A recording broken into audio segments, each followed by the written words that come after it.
For the most part, the storms we were tracking earlier this evening along with the cold front have really dissipated. Strongest storms right now are across northern portions of Coleman, Brown, and Comanche County. Notice though, still some rain though from Shackelford to Stevens County, Albany to Breckenridge, nothing too strong. Again, those strongest storms across mostly Coleman and Brown counties right now. It's not severe, no 58 plus mile-an-hour winds, no quarter-size hail, but some pocket change size hail and some gusty winds, certainly not out of the question. Mostly dry in the Concho Valley right now. Heard a little bit of some rumbles of thunder in San Angelo earlier. Again, nothing severe in our neck of the woods, but notice that green line stretching from Mertzen over towards Eden, south of San Angelo. That's cool air coming out of a thunderstorm. You see that cool air rushing out of a thunderstorm, typically when the storm is dying out and weakening. We could see a little bit more thunderstorm activity, I think, late tonight, and unfortunately into that Wednesday morning commute. Some of those could be on the strong side. Again, it's really southeast of that cold front. San Angelo and Abilene both included in that level 1 out of 5 marginal risk for that risk of maybe some gusty winds and some quarter-sized hail. As those thunderstorms arrive, again, late tonight about 4 o'clock Wednesday morning, I think the main threat's going to be potentially for some locally heavy rainfall, which could lead to some potentially some isolated flash flooding concerns. I know that's not what people want to hear for their Wednesday morning commute, but just make sure you're giving yourself some extra time. Remember, turn around, don't drown. By about 6, 7 o'clock in the morning, it'll be in the heart of the Concho Valley in the Big Country.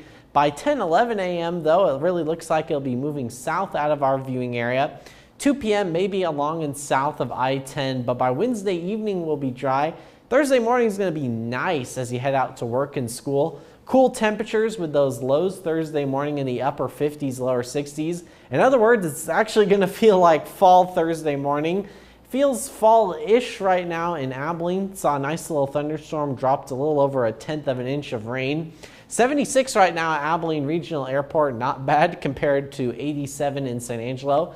Still hanging on to the upper 80s in Brownwood. Make sure you take that umbrella with you on the way to work tomorrow morning, and kids on the way to the school bus tomorrow morning.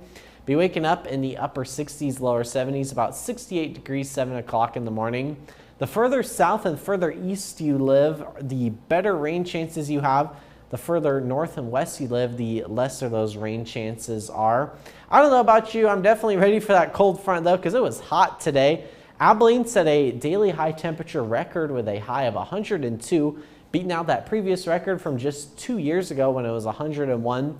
San Angelo hit 100 today, not quite meeting that record back in 2023. And hey, that's certainly some good news. Tomorrow, going to be a much different story with a 60% chance of showers and storms. Mostly in the morning, high of 80. Thursday, just about picture perfect. Lows in the low 60s, highs in the low 80s. Check out that Friday morning low temperature, 58 with a high of 89. Not too warm for Friday Night Football, certainly not a scorcher. High of 90 for Friday Night Football in Abilene. 93 for your Saturday, and going into next week, we'll be keeping those temperatures in the upper 80s.